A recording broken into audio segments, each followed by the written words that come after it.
السلام علیکم ناظرین، علی اردو وائس چینل پر آپ کو خوش آمدید۔ میری شادی کو 15 سال ہو چکے تھے، لیکن اولاد جیسی نعمت سے ابھی تک مرحوم تھا۔ شادی میری اپنی چچا زاد سے ہوئی تھی، بہت خوبصورت، سلیقہ شوار، محنتی، اپنے کام سے کام رکھنے والی اور سب کو عزت دینے والی۔ اللہ نے بہت نیک اور پاک دامن عورت مجھے عطا کی تھی۔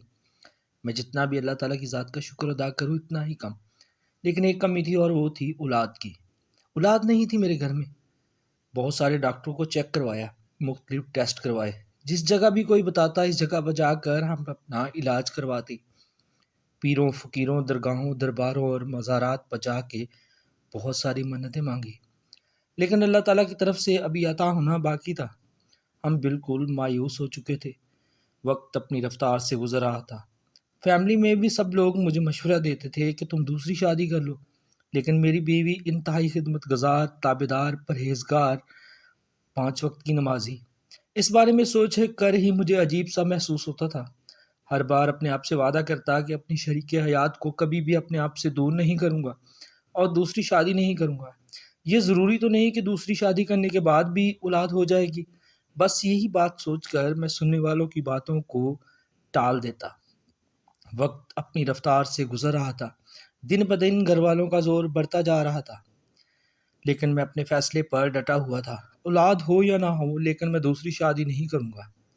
مجھے دین اسلام کی روح سے 4 شادیوں کی اجازت تھی، لیکن میں اپنی وفادار بیوی کو کبھی بھی اس حال میں چھوڑنے کے لیے تیار نہیں تھا، جبکہ میری بیوی اس معاملے میں بالکل خاموش تھی۔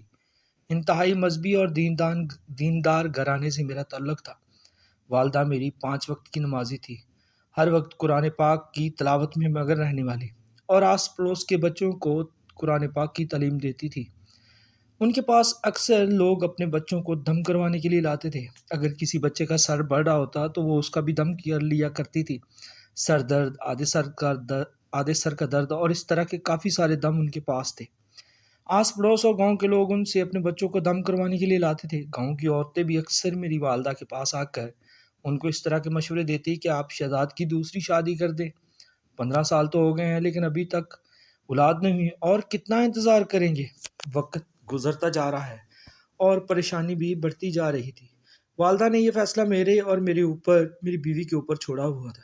اگر میری بیوی اجازت دیتی ہے تو میں دوسری شادی کر سکتا ہوں، لیکن میں نے کبھی بھی اپنی بیوی سے اس بارے میں بات نہیں کی، اور نہ ہی کبھی بات کرنے کی ہمت ہوئی، کیونکہ اتنی تابعدار وفادار بیوی شاید اللہ تعالیٰ کی بہت بڑی دین تھی میرے لیے۔ میں اس کو گنوانا نہیں چاہتا تھا، اس کے اوپر کوئی اور عورت لا کر مسلط نہیں کرنا چاہتا تھا۔ اس دوران وقت گزر رہا تھا، میں اپنے روزمرہ کے کاموں میں مشغول تھا۔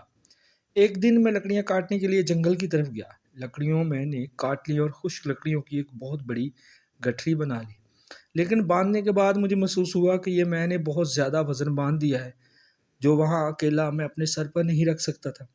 اگر ایک بار سر پر رکھ لی تو پھر میں آرام سے گھر پہنچ سکتا تھا۔ جون جولائی کا مہینہ تھا۔ جنگل کے ساتھ سڑک پر کوئی بھی فرد مجھے نظر نہیں آ رہا تھا۔ ہر طرف تپتی ہوئی دھوپ تھی۔ میں اس سے 5-6 لکڑیاں کم کر کے گٹھری کو چھوٹی کرنے کے بارے میں سوچ ہی رہا تھا، لیکن دل میں خیال آیا کہ بڑی محنت سے لکڑی اکٹھی کی ہے، چھوڑنے کو دل نہیں کر رہا تھا۔ اس دوران میں نے دیکھا کہ دور سڑک پر دھول مٹی کا ایک بگولا میری طرف آ رہا ہے۔ دور سے تو وہ صرف ایک گرد کا بگولا معلوم ہو رہا تھا، لیکن جب وہ میرے نزدیک پہنچا تو پتہ چلا وہ ایک گھوڑ سوار ہے۔ اس زمانے میں گھوڑ سوار، چہرے پر نقاب، کمر پر میان، جس میں ایک لمبے پھل والی تلوار، سر پر خوبصورت پگڑی۔ اس کا گھوڑا بھی بالکل سفید کلر کا تھا۔ یہ سب کچھ اس زمانے میں بالکل بھی میں اس بات کو ماننے کے لیے تیار نہیں تھا۔ شاید یہ میری نظر کا دھوکہ تھا، لیکن جیسے ہی وہ میرے نزدیک پہنچا مجھے باوعدہ بلند سلام کیا۔ میں نے سلام کا جواب دیا۔ اس طرح کے کردار میں نے اس سے پہلے صرف فلموں، ٹی وی ڈراموں میں ہی دیکھا تھا۔ بہت ہی نورانی چہرہ، چمکدار آنکھیں، روشن پیشانی۔ ان کو سلام دعا کے بعد انہوں نے پوچھا، ہاں جوان، کیا مسئلہ ہے تمہیں ان کا؟ ایک سحرسا مجھ پر طاری ہو گیا تھا۔ میں نہایت ادب و احترام کے ساتھ ان سے مخاطب ہوا، جناب محترم، لکڑیوں کی گٹھری بنائی ہے جو بہت وزنی ہے، کیلا اٹھا کر سر پر نہیں رکھ سکتا، اس لیے اس وقت کسی کی راہ دیکھ رہا ہوں۔ شاید کوئی مسافر یا کوئی راہگیر ادھر سے گزرے تو اس کو بولوں کہ وہ گٹھری میرے سر پر رکھا دے، بس اسی انتظار میں ہوں۔ اس کے علاوہ کوئی مسئلہ؟ میں نے بولا نہیں، یہی میری سب سے بڑی غلطی تھی۔ دوبارہ پھر انہوں نے مجھ سے پوچھا اس کے علاوہ اگر کوئی مسئلہ ہے تو وہ بھی بتاؤ، وہ بھی حل کیے دیتے ہیں۔ میں نے پھر بولا نہیں جناب، صرف میری گٹھری کو میرے سر پر رکھوا دیں، اس کے علاوہ کوئی مسئلہ نہیں۔ وہ گھوڑے سے نیچے اترے اور گٹھری میرے سر پر رکھوا دی۔ گٹھری میرے سر پر انہوں نے ایسے رکھوائی جیسے کوئی تنکوں کا ڈھیر میرے سر پر رکھ دیا ہو، وہ جنس کا وزن نہ ہونے کے برابر ہو۔ میرے پاس سر پر رکھنے کے بعد پھر وہ مجھ سے مخاطب ہوئے، جوان اگر کوئی اور مسئلہ ہے تو وہ بھی بتا دو۔ لیکن میری سب سے بڑی غلطی یہی تھی کہ وہ ان سے اپنا مسئلہ بیان نہ کر سکا۔ ان کا شکریہ ادا کر کے سلام کر کے وہاں سے چل پڑا۔ گاؤں کی طرف ابھی میں نے چند ہی قدم اٹھائے تھے کہ وہ پیچھے سے پھر بولے، اگر تم بتانا نہیں چاہتے تو کوئی بات نہیں، لیکن اگر پھر بھی کوئی مسئلہ ہو تو میرا بندہ وہاں دریا کے کنارے بیٹھتا ہے، اکثر وہ لوگوں کو کم ہی ملتا ہے لیکن تمہیں مل جائے گا اور تمہارے مسئلہ بھی حل کر دے گا۔ تم اس کے پاس چلے جانا، میرا بتانا کہ سفید گھوڑے والے مسافر نے تمہارے پاس بھیجا ہے، وہ تمہارا ہر مسئلہ حل کر دے گا۔ میں نے اپنے قدموں پر رکا اور ان کی بات غور سے سننے کے بعد گاؤں کی طرف چل پڑا، کیونکہ وزن میرے سر پر زیادہ تھا۔ اس وقت مجھے بالکل کسی قسم کا کوئی مسئلہ یاد ہی نہیں آ رہا تھا، جبکہ میرا سب سے بڑا مسئلہ تھا اولاد کا تھا۔ میں گھر واپس آ گیا، لکڑیوں کا گٹھڑا رکھ کر سانس وغیرہ لیا، پانی پی کر والدہ کے پاس بیٹھ گیا اور ان کو بتانے لگا کہ آج تو میں پھنس ہی گیا تھا۔ لکڑیوں کی بہت بڑی گٹھری باندھ لی، لیکن اس کو اٹھانے کے لیے میرے ساتھ کوئی اور نہیں تھا۔ دوپہر کا ٹائم تھا اور جنگل والی سڑک پر کوئی بھی شخص نہیں تھا۔ میں بہت پریشان کھڑا تھا کہ اسی دوران ایک گھوڑ سوار آیا اور اس کا حلیہ ان کو بتانے لگا۔ انہوں نے میرے سر کے اوپر میری گٹھری رکھوا دی اور پھر مجھ سے بولے کہ تمہارا کوئی مسئلہ ہے تو بتاؤ۔ لیکن اس وقت میرے ذہن میں کوئی ایسی بات ہی نہیں تھی کہ میں ان کو کوئی اپنا مسئلہ بتاتا، بس اسی سوچ میں تھا کہ میری گٹھری وہ میرے سر پر رکھوا دے۔ اس کے علاوہ اس وقت میرے ذہن میں کوئی بھی مسئلہ پریشانی نہیں تھی۔ تو میری والدہ ایک دم سے پریشان ہو گئی اور کہنے لگی، بیٹا وہ اللہ کا کوئی ولی تھا جو تمہاری مدد کے لیے آیا تھا، اس لیے اس نے 3 بار تم سے پوچھا کہ تمہارا کوئی مسئلہ ہے تو بتاؤ۔ تم نے بہت بڑی غلطی کر دی جو ان کو اپنا مسئلہ نہیں بتایا۔ تمہیں اپنا اولاد والا مسئلہ ان کو بتانا چاہیے تھا۔ یقیناً اللہ کا کوئی ولی تھا جو بھولے بھٹکے لوگوں کی مدد کے لیے دنیا میں ظہور پذیر ہوتے ہیں۔ لیکن اماں جی، انہوں نے ایک بات اور بھی بتائی تھی کہ اگر بعد میں تمہیں اپنا کوئی مسئلہ یاد آئے تو دریا کے کنارے میرا ایک بندہ بیٹھتا ہے، اس کے پاس چلے جانا، اس کو اپنا مسئلہ بتانا، وہ تمہارا مسئلہ حل کر دے گا۔ میری اماں نے اسی وقت مجھے حکم دیا کہ ابھی موٹر سائیکل لو اور دریا کے کنارے جاؤ، ایسا نہ ہو کہ تم پھر لیٹ ہو جاؤ۔ اللہ نے تمہیں موقع دیا اور اس موقع سے فائدہ اٹھاؤ۔ میں نے اسی وقت کپڑے تبدیل کیے، موٹر سائیکل کو سٹارٹ کیا اور دریا کے کنارے کی طرف چل پڑا۔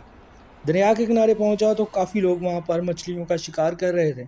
میں نے 1-2 بندوں سے پوچھا، یہاں پر ایک بندہ رہتا ہے جو تویز، دم درود اور دھاگا وغیرہ کرتا ہے، فقیر ٹائپ بندہ ہے۔ انہوں نے کہا، ہم نے ایسا بندہ پہلے تو کبھی نہیں دیکھا، لیکن پھر بھی آپ آگے جنگل کے ساتھ جو کنارہ ہے وہاں پر جا کے دیکھ لیں، شاید آپ کو کوئی وہاں پر مل جائے۔ میں اپنی موٹر سائیکل وہیں پہ کھڑی کر کے پیدل جنگل کے اندر داخل ہو گیا جو دریا کے کنارے واقع تھا، اور پھر تھوڑی ہی دیر بعد مجھے ایک ملنگ نظر آیا جس کا حلیہ فقیروں کی طرح تھا۔ وہ بیٹھا آگ کے اوپر مچھلی بھون رہا تھا۔ مجھے دیکھ کر کہنے لگا، آؤ آؤ، میں تمہارا ہی انتظار کر رہا تھا۔ میں نے ان سے سلام لیا اور اپنا مدعا بیان کرنے لگا۔ جو گھوڑ سوار مجھے ملا تھا وہ مجھے درمیان سے ٹوک کر بولے، مجھے پتہ ہے ہر بات کا، تمہیں اس نے میرے پاس بھیجا ہے، مجھے سب پتہ ہے، ٹائم نہیں ہے، اپنا مسئلہ بتاؤ۔ میں نے ان سے بتایا کہ اے اللہ کے بندے، میرے پاس اولاد نہیں، میں بے اولاد ہوں۔ وہ بولے، یہ بھی مجھے پتہ ہے۔ میں نے بتایا، جب آپ کو ہر چیز کا پتہ ہے تو پھر میری جو مراد ہے وہ آپ پوری کر دیں۔ کہتے، تمہاری مراد کا بھی پتہ ہے؟ ہاں ہاں، بولو کیا چاہیے؟ میں نے بولا، بس مجھے اولاد چاہیے۔ وہ بولے، ہاں ٹھیک ہے، بتاؤ بیٹی چاہیے یا بیٹا؟ میں بولا، سرکار آپ بس دعا کر دے، اللہ پاک اولاد دے دے، وہ بیٹی ہو یا بیٹا، اس سے کوئی فرق نہیں پڑتا۔ وہ بولے، اچھا چلو یہ بتاؤ کہ دم والا چاہیے یا سینگوں والا؟ میں ایک دم سے پریشان اور حیران ہو گیا۔ بات تو صاف ظاہر ہو گئی تھی کہ وہ میرے لیے بیٹی کی دعا کر رہے ہیں، لیکن یہ سینگوں والا اور دم والا کا مطلب میں سمجھ نہ پایا۔ میں نے ان سے پوچھا، سرکار یہ سینگوں والا اور دم والے سے کیا مراد ہے؟ وہ بولے، تمہارے گھر میں بیٹا پیدا ہوگا، لیکن شرط یہ ہے کہ تمہیں خود مانگنا ہوگا کہ اس کے سینگ ہونے چاہیے یا اس کی دم ہونی چاہیے۔